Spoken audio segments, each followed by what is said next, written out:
Lukas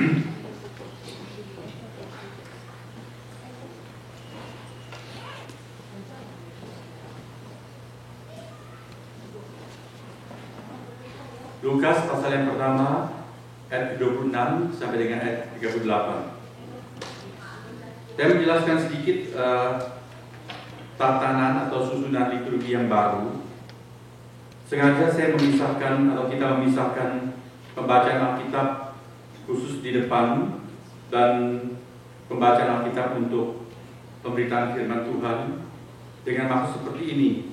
Kadang-kadang karena kita mau menghormati firman Tuhan, kita berdiri membaca, tapi ayat-ayat untuk khotbah kadang-kadang tidak cocok untuk dibacakan bergantian, sehingga kalau saudara cuma berdiri mendengarkan pembacaan rasanya kurang enak. Maka saya membagi dua liturgi, pembacaan firman Tuhan di bagian depan. Kita itu selalu kita lakukan dengan berdiri, dan menjelang khotbah kita tidak usah berdiri. Oke, demikian saya perlu jelaskan. Saya bacakan buat kita semua Lukas 1 ayat 26 sampai dengan ayat 38. Marilah kita menyimak firman Tuhan ini. Dalam bulan yang ke-6, Allah menyuruh malaikat Gabriel pergi ke sebuah kota di Galilea bernama Nazaret, kepada seorang perawan yang bertunangan dengan seorang bernama Yusuf dari keluarga Daud. Nama perawan itu Maria. Ketika malaikat itu masuk ke rumah Maria, ia berkata, "Salam, hai engkau yang dikaruniai, Tuhan menyertai engkau." Maria terkejut mendengar perkataan itu, lalu bertanya di dalam hatinya, "Apakah arti salam itu?" Kata malaikat itu kepadanya, "Jangan takut, hai Maria, sebab engkau beroleh kasih karunia di hadapan Allah. Sesungguhnya engkau akan mengandung dan akan melahirkan seorang anak laki-laki, dan hendaklah engkau menamai dia Yesus. Ia akan menjadi besar dan akan disebut anak Allah yang maha tinggi. Dan Tuhan Allah akan mengaruniakan kepadanya tahta Daud, bapa leluhurnya. Dan ia akan menjadi raja atas kaum keturunan Yakub sampai selama-lamanya, dan kerajaannya tidak akan berkesudahan." Kata Maria kepada malaikat itu, "Bagaimana hal itu mungkin terjadi, karena aku belum bersuami?" Jawab malaikat itu kepadanya, "Roh Kudus akan turun atasmu, dan kuasa Allah yang maha tinggi akan menaungi engkau. Sebab itu, anak yang akan kau lahirkan itu akan disebut kudus, anak Allah. Dan sesungguhnya, Elisabet sanakmu itu, ia pun sedang mengandung seorang anak laki-laki pada hari tuanya. Dan inilah bulan yang ke-6 bagi dia, yang disebut pandul itu.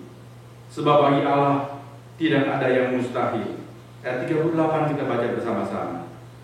Kata Maria, "Sesungguhnya aku ini adalah hamba Tuhan. Jadilah padaku menurut perkataanmu itu." Lalu malaikat itu meninggalkan dia.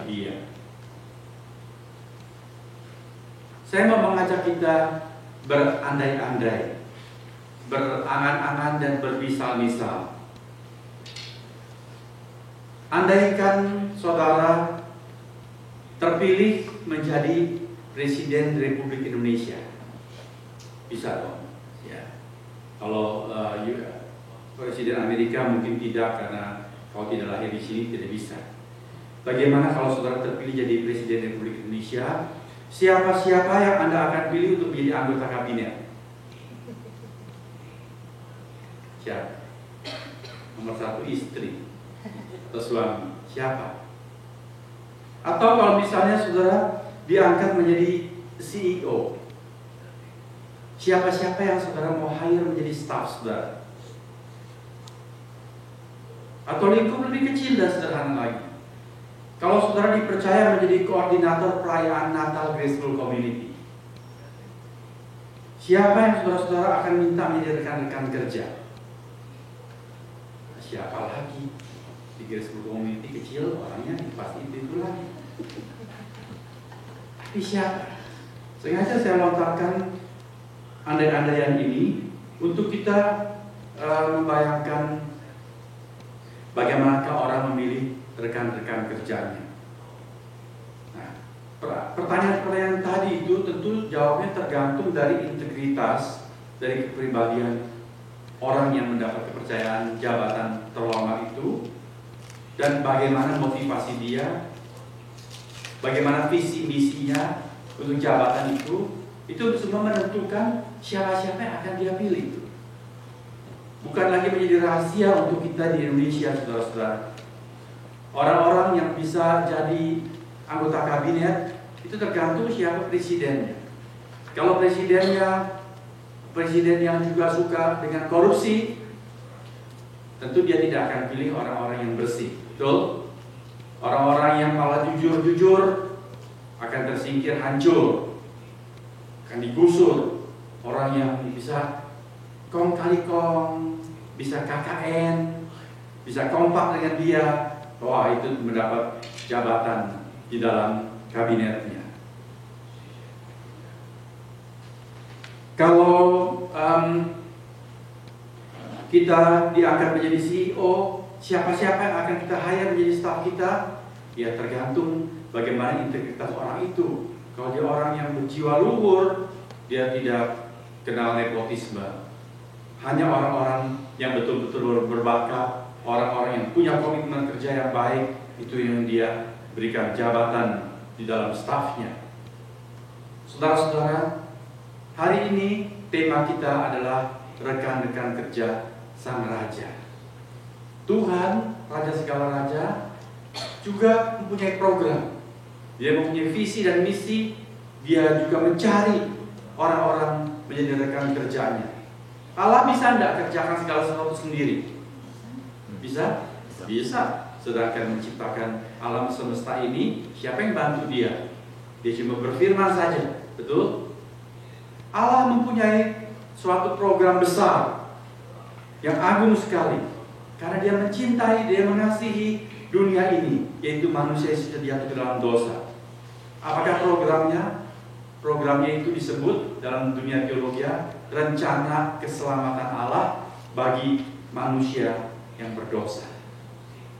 Itu kita mau ambil secara spesifik. Allah punya rencana yang besar. Apakah bisa Allah kerjakan sendiri? Bisa saja kalau dia mau katakan, oh sudahlah, aku ampuni kamu, suci semuanya. Bisa saja. Tetapi Allah ternyata mencari rekan-rekan kerja. Alkitab memuat bagaimana Allah mewujudkan rencana kerjanya itu. Dari kitab Kejadian, ya, dia mempercayakan keturunan Set, orang-orang yang dipilih. Kemudian Nuh, lalu Abraham, dan seterusnya. Selalu ada orang-orang yang diikut sertakan di dalam rencana yang besar ini. Rencana ini sangat rumit, saudara-saudara. Karena di satu pihak Allah yang Maha Suci harus menghukum dosa, tapi di lain pihak Allah yang Maha Kasih hendak mengampuni manusia yang berdosa ini. Dosanya harus diganjar, tapi manusianya harus diselamatkan. Bagaimana program itu dapat terlaksana? Allah mencari rekan-rekan kerja. Kapan program itu Allah umumkan? Sudah tahu kapan Allah mengumumkan rencana penyelamatan bagi manusia yang berdosa? Kapan? Dalam keselamatan pertama, sesudah manusia jatuh dalam dosa. Mari kita membuka kitab Kejadian pasal yang ketiga. Jadi nggak susah karena kitab Kejadian kitab yang paling depan. Pasal yang ketiga, saudara baca ayat yang ke-15 bersama-sama dengan saya.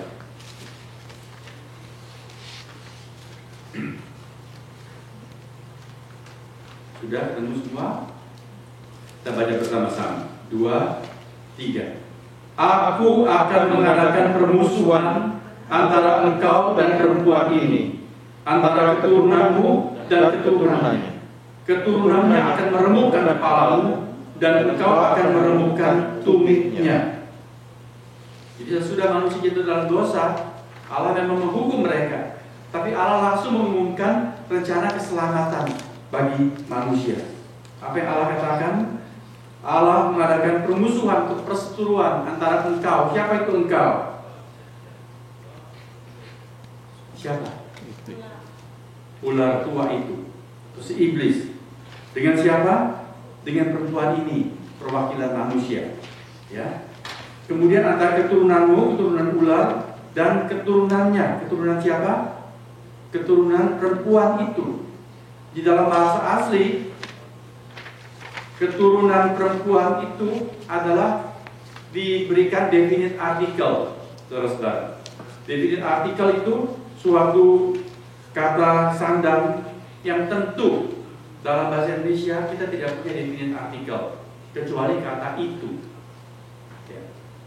Kalau saya berkata kepada saudara, tolong ambilkan buku di meja saya, saudara pasti tanya, buku yang mana? Betul?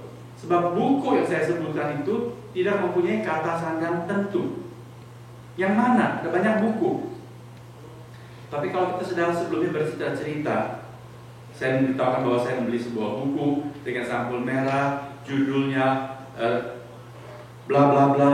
Kemudian saya beritahukan isi buku itu sangat menarik sekali dan sangat berguna untuk Anda. Lalu saya katakan, tolong deh, saya mau kasih lihat buku itu kepada saudara. Tolong ambil buku itu di meja saya. Saudara tahu tidak buku yang mana? Tahu, karena saya sebut buku itu. Ada banyak buku. Meja saya itu berantakan, ada banyak buku. Tapi karena saya sebut buku yang bersampul merah, yang judulnya tertentu, saudara sudah tahu. Sebab saya katakan buku itu. Nah, di dalam bahasa asli dan juga dalam bahasa Inggris, kata sandang the itu menunjukkan sesuatu yang tertentu, yang spesifik. Nah, keturunan perempuan adalah keturunan itu, bukan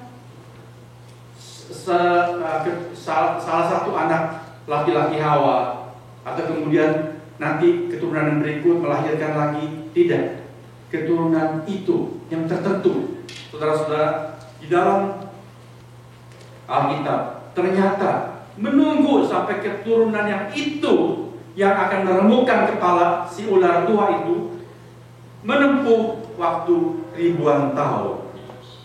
Di dalam surat Galatia, Rasul Paulus berkata, setelah genap waktunya, maka Allah mengutus anaknya yang lahir dari seorang perempuan. Setelah genap waktunya, Allah menunggu waktu itu. Lewat ribuan tahun, saudara-saudara. Beberapa ahli teologi menafsirkan bahwa waktu yang genap itu maksudnya adalah segala sesuatu sudah siap, supaya pada waktu Yesus Kristus lahir dan kemudian Injil disebarkan, semuanya itu sudah ready. Antara lain bahasa. Ada bahasa Latin yang menjadi bahasa hukum pada waktu itu. Ada bahasa Yunani yang akan menjadi bahasa dalam perjanjian baru.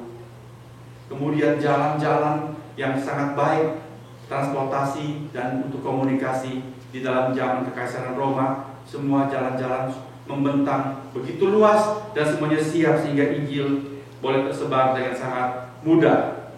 Tetapi di lain pihak, saya yakin bahwa waktu yang genap itu adalah karena Allah perlu menunggu sambil mencari orang yang tepat untuk menjadi rekan kerjanya menggenapi rencana penyelamatan buat dunia yang berdosa ini.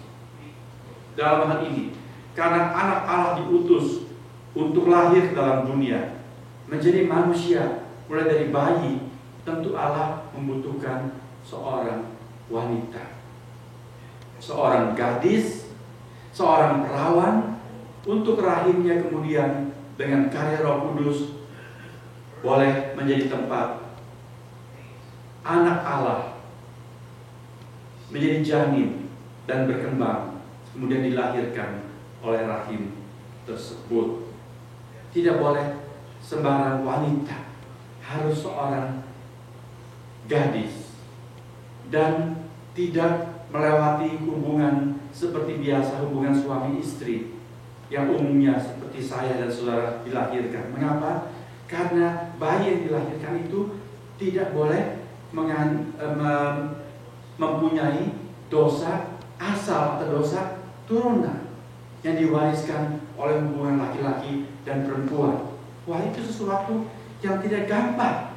Siapa yang wanita itu yang boleh layak dan siap dan mau untuk menjadi agen atau rekan kerja Allah? Saudara-saudara, lihat, itu menunggu ribuan tahun. Berarti tidak mudah menemukan seorang gadis yang berkenan di hati Allah, yang Allah tahu gadis ini yang bisa. Di dalam kitab Tawarikh pasal yang kedua, diberitakan di sana bahwa mata Allah menjelajah seluruh bumi untuk mencari siapa yang bersungguh-sungguh hati di hadapan Tuhan. Tuhan mau mencurahkan kuasanya yang luar biasa itu di dalam orang-orang yang sedemikian rupa. Kemudian dalam sejarah kita menemukan banyak kenyataan orang-orang yang bersungguh-sungguh hati pada Tuhan. Di abad ke-16 Tuhan menemukan Martin Luther di Jerman untuk menjadi seorang reformator karena gereja pada waktu itu sudah menyimpang jauh sekali.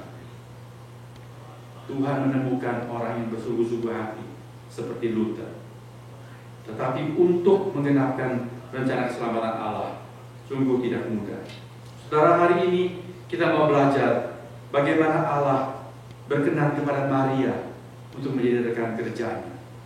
Supaya kita belajar juga bagaimana kita menyiapkan diri kita menjadi rekan kerja Allah di dalam program-program kerajaan sorga.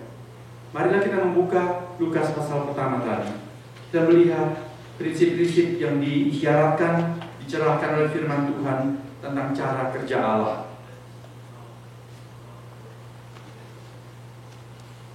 Ayat yang pertama, firman Tuhan mengatakan, dalam bulan yang ke-6, Allah menyuruh malaikat Gabriel pergi ke sebuah kota di Galilea bernama Nazaret.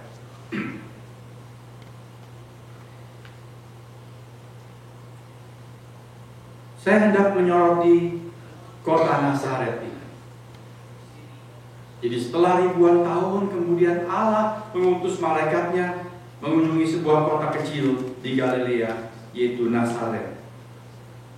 Apa keistimewaan Nazaret, saudara-saudara? Tidak ada.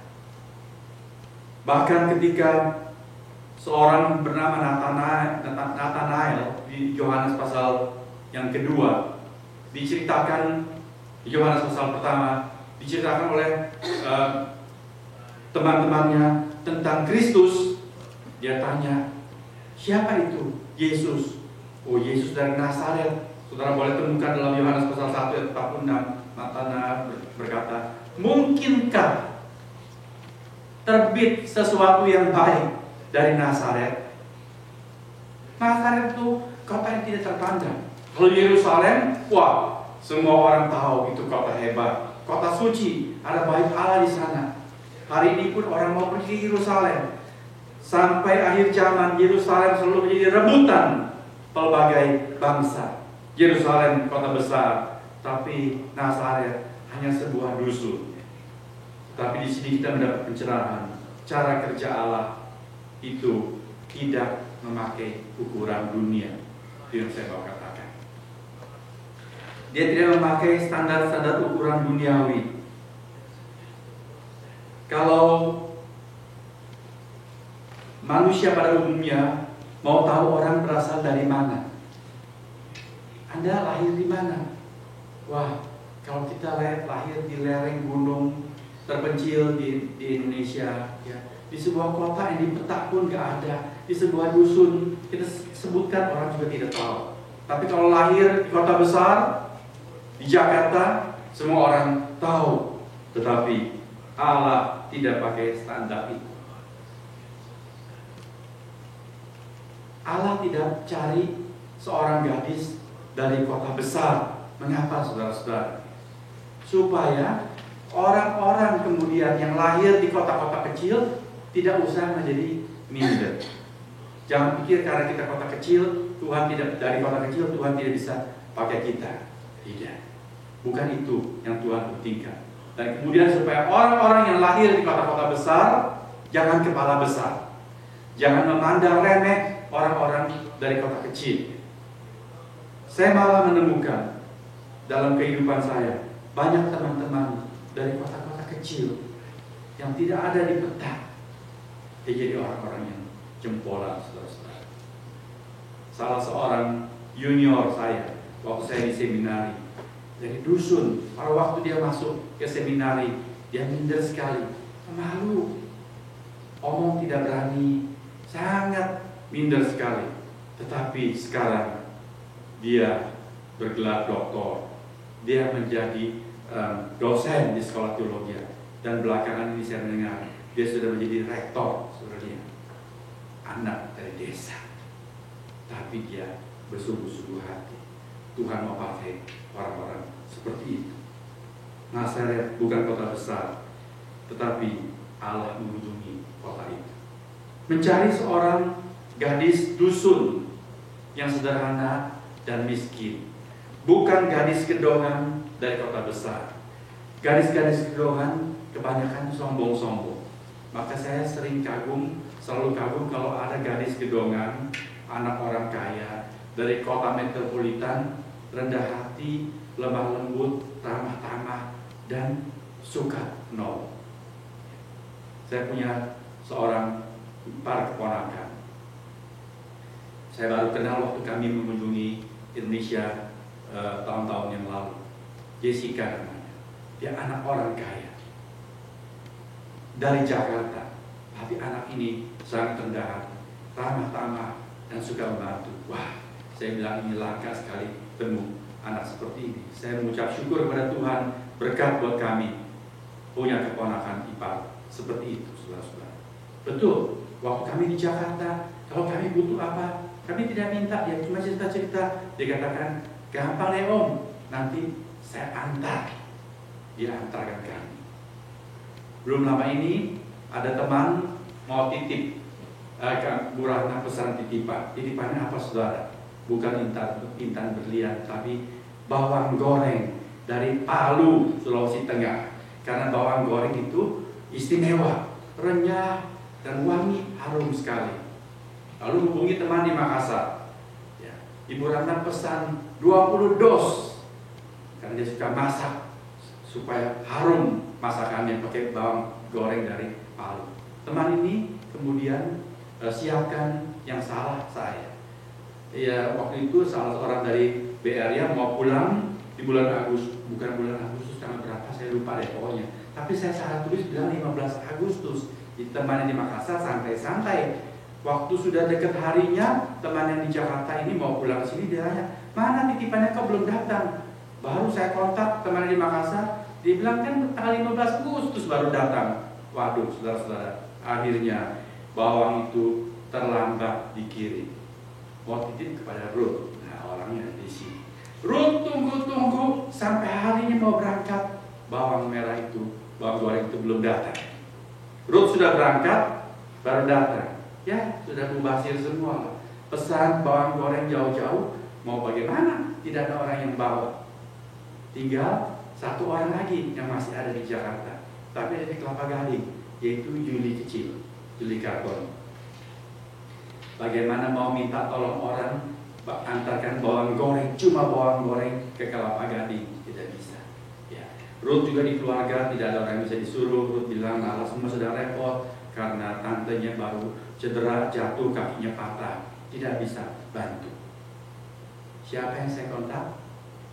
Saya bilang sama Bu Ratna, satu harapan kita, Jessica. Jadi saya tulis email pada Jessica, Jess, cerita bla bla bla begini. Dia bilang, gampang om, no worries, nanti Jess atau sopir ke Gang Lause, bawa ke Kelapa Gading dan beres, saudara. Luar biasa nggak anak itu? Ya, baik sekali.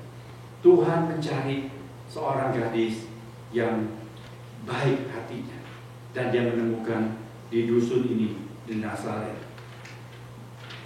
Maria, gadis miskin. Saudara tanya, dari mana Pak kita tahu Maria gadis miskin? Saudara yakin nggak bahwa Maria itu miskin? Enggak. Tapi saya yakin Maria miskin. Dari mana? Apa tesisnya? Maria bertunangan dengan siapa? Yusuf. Yusuf kaya atau miskin? Nah, Yusuf yang ini dari Nazaret, kaya atau miskin? Saudara yakin bahwa dia miskin? Iya. Dari mana? Tukang kayu. Tukang kayu sekarang kaya. Furniture kan mahal. Dari mana saudara tahu Yusuf itu miskin? Ya, waktu mereka membawa Yesus sebagai anak sulung dipersembahkan di bait Allah, mereka harus bawa persembahan, bukan? Persembahan apa yang mereka berikan? Cuma 2 ekor burung tekukur atau burung merpati. Waktu itu Taurat mengatur orang-orang kaya yang mampu mempersembahkan lembu, mempersembahkan domba jantan. Tetapi untuk orang miskin, waktu mereka mempersembahkan anak sulungnya, penggantinya itu adalah cukup 2 ekor burung tekukur atau merpati yang murah harganya karena mereka miskin. Nah, dari mana saya yakin bahwa Maria ini gadis miskin? Begini, kalau orang kaya jatuh cinta kepada gadis miskin, ada nggak cerita seperti itu? Iya, bahkan pangeran anak raja jalan-jalan ke dusun, lihat seorang gadis dusun begitu polos, tanpa make up, pipinya mulus sekali, bibirnya merah bak delima berkah, ya, matanya bak bintang kejora. Dia langsung jatuh cinta di pandangan pertama. Dia pulang kepada ayahnya, dia bilang, aku ingin kau melamar anak gadis itu. Banyak cerita seperti itu, bukan? Tetapi kalau anak gadis keluarga kaya raya, boleh nggak dijodohkan kepada tukang kayu macam Yusuf? Pasti papanya bilang, apa? Kalau Pak Comblang datang mau bilang masih baby nih, si gadis masih baby itu, anak bayi perempuan, anak orang kaya. Lalu Pak Comblang datang, di Yahudi biasa dicomblangkan itu, dijodohkan seperti dulu orang-orang Tionghoa kuno ya. Lalu itu orang kaya ditanya, siapa bayi laki-lakinya? Oh, namanya Yusuf. Yusuf mana? Yusuf yang bapaknya tukang kayu. Kamu diwaras apa gendeng apa? Tentu dia tidak izinkan. Saya yakin 1000%, betul? Maka kalau Maria dijodohkan kepada Yusuf, maka hipotesanya kemungkinan sangat besar Maria adalah dari keluarga yang juga keluarga kurang punya. Itu sangat nalar, saudara. Allah mencari rekan kerja bukan dari keluarga kaya. Bukan berarti mulai sekarang orang-orang yang cukup terbilang punya, wah udahlah, saya nggak bisa jadi rekan kerja Allah. Bukan begitu maksudnya. Tapi Tuhan mau mengajar kita, jangan mengukur orang-orang yang bekerja dalam ladang Tuhan dengan ukuran-ukuran seperti orang dunia, yang cuma melihat pangkatnya, gelarnya, ilmunya, ya, kemudian kantongnya. Carilah orang-orang yang tulus hatinya lebih daripada yang hal-hal ukuran duniawi itu. Malaikat mengunjungi Maria lalu berkata, salam bagimu, hai engkau yang dikaruniai, Tuhan menyertai engkau. Apa maksudnya itu, hai engkau yang dikaruniai? Dalam bahasa asli, terjemahkan dalam bahasa Inggris, yang Tuhan mempunyai favor atasnya, yang Tuhan berkenan. Tuhan berkenan sebab Tuhan melihat yang di dalam. Dalam terjemahan Alkitab The Message dikatakan beautiful girl, engkau beauty, memiliki beauty inside and also outside. Bukan cuma di luar, tapi di dalam hatimu juga. Tuhan melihat kamu.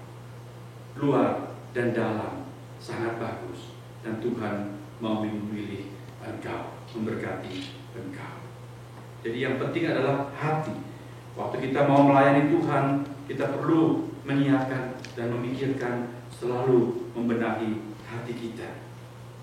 Hati yang bagaimana? Ayat 29. Maria terkejut mendengar perkataan itu. Malaikat datang menyatakan Allah memberkati dia, berkenan kepadanya. Maria terkejut, lalu bertanya di dalam hatinya, apakah arti salam tersebut? Saudara, Maria memiliki hati yang rendah dan bijaksana. Waktu dia didengar malaikat berkata, engkau diperkenan Allah, Maria tidak mentang-mentang berkata, of course, memang jelas saya. Tapi Maria terkejut. Artinya dia berkata, siapakah aku? Dia tidak merasa layak untuk itu. Dia rendah hati. Dan dia juga bijaksana. Waktu dia bingung, dia terkejut, dia tidak cepat-cepat omong.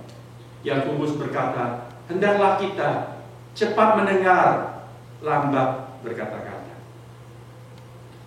Orang-orang pada umumnya saudara, kalau dia bingung, dia langsung nyeletuk, ngomong, nyerocos, menyatakan kebingungannya dan protes-protesnya. Tetapi Maria dalam kebingungan, dia diam. Dia menyimak perkataan malaikat itu dan bertanya-tanya, apa maksudnya ini? Kita perlu belajar menjadi orang-orang yang bijaksana, cepat mendengar. Tuhan memberikan dua telinga, digunakan baik-baik. Dengarkan dan simak, tapi jangan cepat berkata-kata. Perlu mengkaji banyak, merenung, lalu berkata dengan hati-hati. Saudara-saudara, ceplas-ceplosnya kita bahaya sekali. Kita bilang, loh kan saya polos, saya cuma bicara seperti itu, tidak ada maksud apa-apa. Iya, tapi kalau kita tidak bijaksana memilih perkataan kita, kita bisa menyinggung perasaan orang lain. Waktu saya mau berangkat sekolah teologi, seorang kakak rohani berkata apa kepada saya? Dia berikan saya nasihat satu hal. Dia bilang, Hengki, lidahmu itu tajam. Kamu harus hati-hati belajar berkata-kata. Saya belum mengerti, Pak. Sampai saya masuk umur 40-an, baru saya lebih mengerti apa itu lidah tajam. Saya kadang-kadang ngomong hal-hal yang menurut saya tidak apa-apa, yang spontan, yang polos-polos, tapi orang mendengar kaget-kaget, saudara-saudara. Bu Ratna dari Solo, dia sering menasihati saya, ngomong jangan begitu. Ya. Orang Solo itu bilang ini, ngono yang ngono, ning ojo ngono. Betul Pak Pamungkas? Pak Pamungkas itu orang Solo, ya. Orang Solo itu filsafatnya ngono yang ngono, ning ojo ngono. Begitu ya begitu, tapi ngomong ini jangan begitu. Ya kan? Saya perlu belajar banyak, saudara-saudara. Bukan muter-muter, tapi memilih cara ungkap yang bijak, yang tidak menyinggung perasaan orang. Saya belum lulus untuk soal ini, tapi kita perlu belajar. Maria dalam hal ini dia lulus. Bukan berarti nerimo saja nggak boleh bertanya, boleh bertanya, tetapi dengan cara yang bijak pada waktu yang tepat. Malaikat kemudian berkata, jangan takut Maria, sebab engkau akan beroleh kasih karunia, engkau akan mengandung, melahirkan seorang anak laki-laki, anak itu akan disebut anak Allah yang maha tinggi, menjadi raja dan kerajaan tidak akan berkesudahan. Wah, itu hebat sekali. Tapi Maria tidak perhatikan yang hebat-hebat itu. Dia bukan berkata cepat-cepat, oke, aku mau menjadi ibu seorang putra yang akan menjadi sedemikian besar. Siapa yang tidak mau? Tapi Maria dengan tulus dia berkata, anyhow, bagaimana hal itu mungkin terjadi? Karena saya ini kan belum bersuami. Ya, belum pernah memiliki hubungan dengan seorang laki-laki seperti layaknya suami istri. Dia bertanya dengan tulus. Lalu malaikat menjawab, Roh Kudus akan turun atasmu dan menjelaskan dasar-dasar prinsip rohani dan memberitahukan bahwa bagi Allah tidak ada yang mustahil. Saudara-saudara, disinilah suatu poin yang membuat Allah harus menunggu ribuan tahun untuk menemukan seseorang yang mau seperti Maria. Buat kita hari ini, kita melihat Maria sebagai seorang yang agung. Dia menjadi berkat bagi seluruh dunia, mengandung putra Allah dan melahirkan seorang juru selamat yang menebus saudara dan saya. Tetapi untuk Maria, pada hari itu, berkat itu adalah masalah besar. Betul, dia seorang gadis, belum menikah, hidup dalam sebuah suku bangsa dengan budaya yang sangat menjunjung tinggi moral kesucian pernikahan. Dia bisa dirajam batu karena kedapatan hamil sebelum menikah. Kalaupun dia ganti rajang batu, setiap kali dia keluar untuk ambil air di mata air dusunnya, semua orang akan mencibir dia. Gadis-gadis lain menyingkir dari dia. Wah, ini masalah besar, dia akan dikucilkan. Siapa yang mau menjadi seperti Maria? Risikonya besar sekali. Ayat-ayat pembacaan kita diawali dengan dalam bulan yang ke-6. Mengapa menyebut-nyebut bulan yang ke-6? Bulan yang ke-6 ini maksudnya yang atas, saudara-saudara. Sudah tahu? Bulan ke-6 itu bulan ke-6 sesudah Allah mengunjungi siapa? Zakaria. Ya. Untuk memberitahukan apa? Malaikat mengunjungi Zakaria memberitahukan apa? Memberitahukan bahwa, hai Zakaria, Allah sudah mendengarkan doa-doamu. Doa untuk apa? Zakaria bertahun-tahun sepanjang pernikahannya berdoa untuk apa? Berdoa untuk seorang anak. Karena Elisabeth istrinya mandul, tidak kunjung mengandung. Lalu malaikat datang memberitahukan, Zakaria, Allah sudah mendengar dan mengabulkan doa. Istrimu Elisabeth akan mengandung seorang anak laki-laki. Zakaria responsnya bagaimana, saudara? Dia bilang, bagaimana mungkin istriku yang sudah tua, yang sudah mati haid, bisa mengandung lagi? Dia tidak percaya.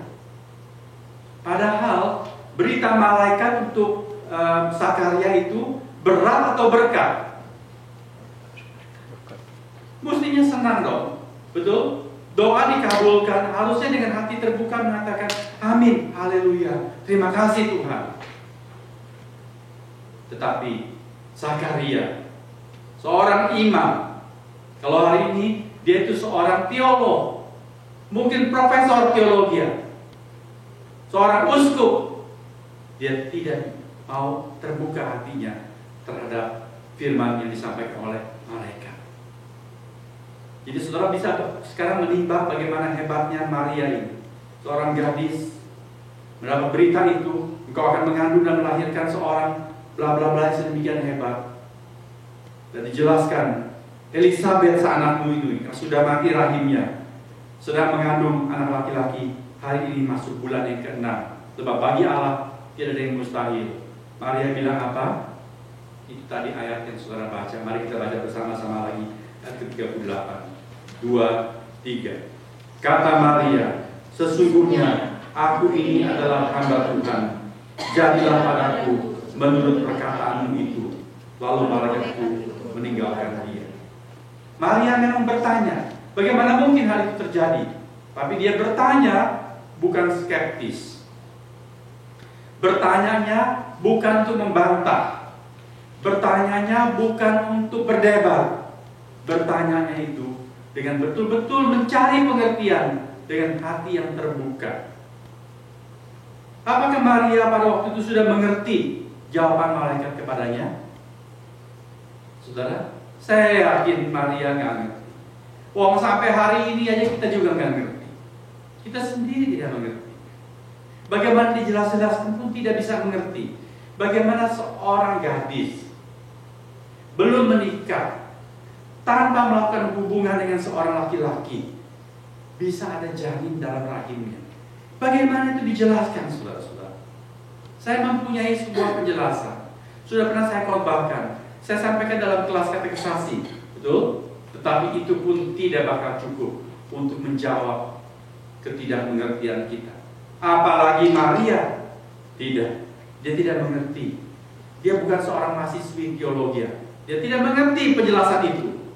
Tetapi dia cuma mendengar satu firman, bahwa bagi Allah tidak ada yang mustahil. Itu pun bukan menjadi dasar jawaban Maria. Maria menjawab apa? Sesungguhnya aku ini adalah hamba Tuhan. Aku mau bukan karena aku ingin menjadi ibu seorang bayi dan putra yang begitu hebat hari depan. Aku mau bukan karena aku sudah mengerti, tetapi aku mau dan rela karena apa?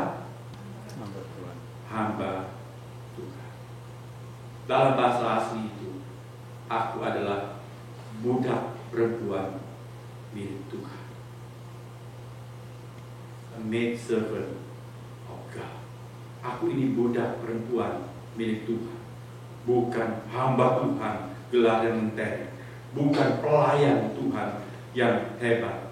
Budak milik Tuhan. Seperti budak belian sudah dibeli oleh sang tuan. Tidak punya hak apa-apa selain mengatakan selalu yes kepada tuannya. Begitulah kata Maria. Aku nggak ngerti. Aku juga tidak punya ambisi apa-apa. Tapi kalau engkau memilih aku, menghendaki aku ini milikmu. So, apalagi yang pantas selain aku katakan, jadilah padaku menurut perkataanmu. Hati yang willingly kepada Tuhan. Hati yang terbuka, tulus. Sadar posisi kita, tahu diri, sadar posisi Allah.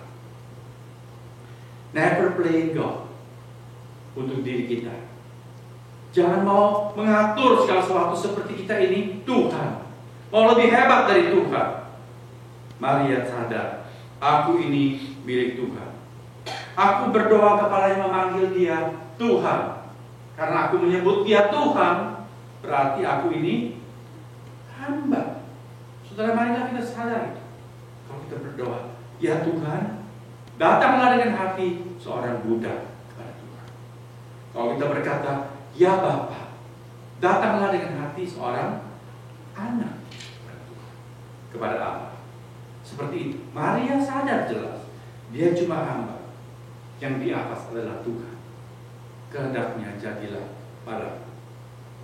Dia hanya satu tingkat lebih rendah dari putranya yang kemudian hari di taman Getsemani berkata, kalau boleh cawan ini lalukan daripadaku Bapa, tetapi dalam pada itu bukan kehendakku, tapi kehendakmu jadilah. Saudara-saudara, orang yang dicari Tuhan adalah orang-orang yang memiliki hati seperti Maria. Kita belum sampai ke sana, saya pun tidak. Tapi marilah kita mempunyai keinginan seperti itu.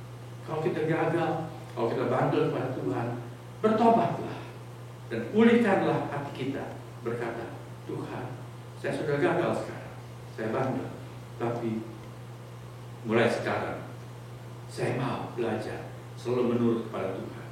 Jadilah padaku menurut kehendakmu. Kalau engkau katakan, kau menghendaki sesuatu padaku, tanganku terbuka, ambillah yang engkau mau Tuhan daripadaku. Saya membaca kesaksian seorang pendeta. Dia berkata di gerejanya ada seorang tua sudah umur 90 tahun lebih. Orang tua ini baik sekali, semua orang senang kepadanya. Lalu orang tua ini kena kanker. Wah, semua sedih. Sudah coba diobati, akhirnya ketahuan tidak bisa disembuhkan lagi.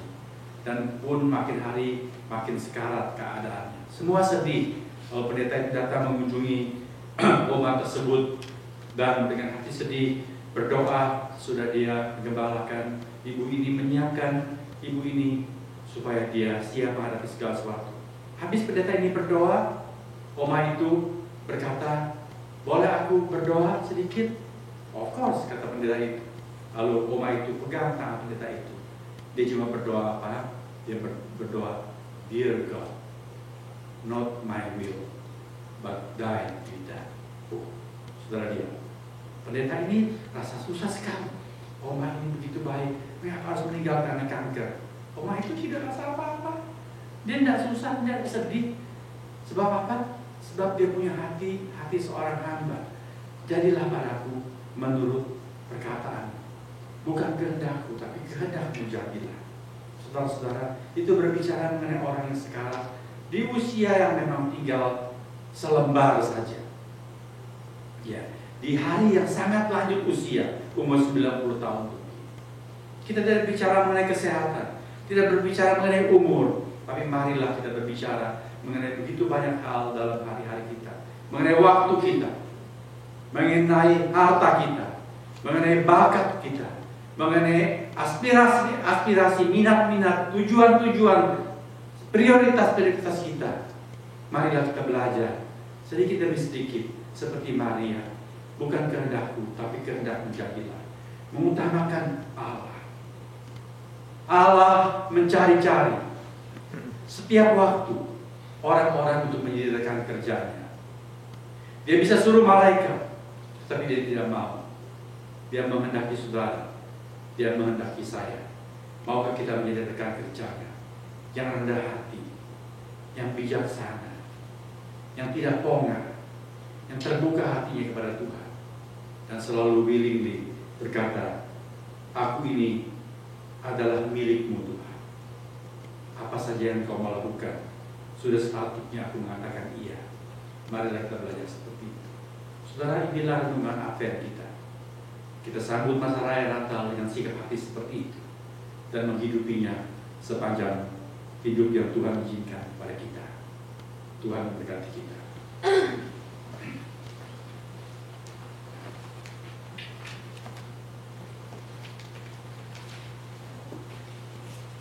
Marilah kita berdoa.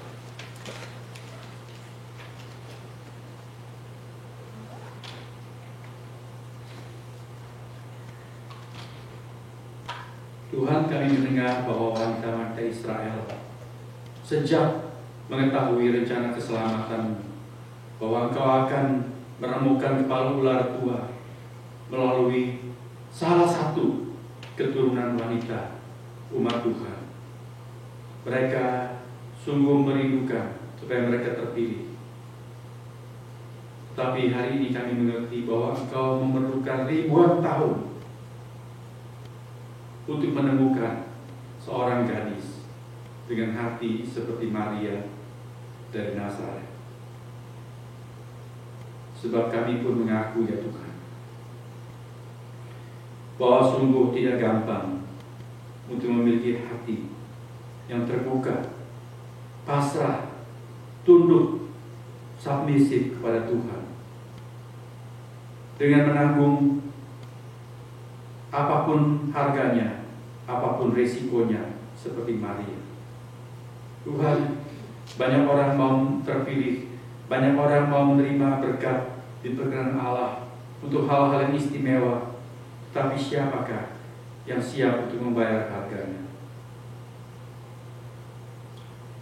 Buatlah kami mengerti kebenaran ini, Tuhan.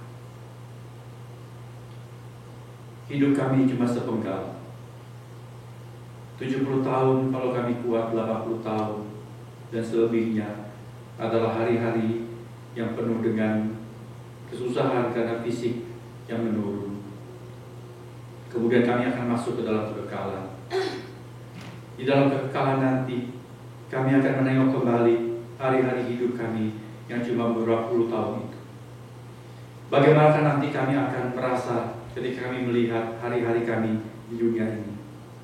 Awal kami akan merasa sukacita dan berbahagia karena kami sudah menggenapkan rencana Tuhan dan menjadi rekan kerjamu, atau kami menyesal karena kami menghilangkan banyak peluang, banyak kesempatan-kesempatan anugerah yang Kau sodorkan kepada kami, karena kami tidak mau membayar harga, karena kami mau mengatur sendiri hidup kami dan tidak mengizinkan Engkau sebagai Tuhan mengatur kehidupan kami yang sebenarnya adalah milik-Mu. Tuhan mengertikan kami dengan kebenaran. Kami berdoa untuk umat-Mu di Grace Pool Community. Seberapa jumlah kami yang ada, kiranya kami bertumbuh ke dalam kerohanian, mengatur prioritas-prioritas hidup kami sebagai hamba-hamba Tuhan, sebagai milik tebusan Tuhan. Tuhan nomor satu. Dan kami belajar mengutamakan Engkau di dalam waktu kami, di dalam penggunaan harta, di dalam penyaluran bakat-bakat, dan semua hal-hal yang baik yang Tuhan karuniakan kepada kami. Kiranya kami menjadi penyalur berkat Natal lewat keinginan kami untuk belajar pasrah kepada Tuhan. Terima kasih Tuhan. Terima kasih atas Maria yang Engkau sudah jadikan berkat buat kami. Dalam nama Tuhan Yesus kami sudah berdoa. Amin.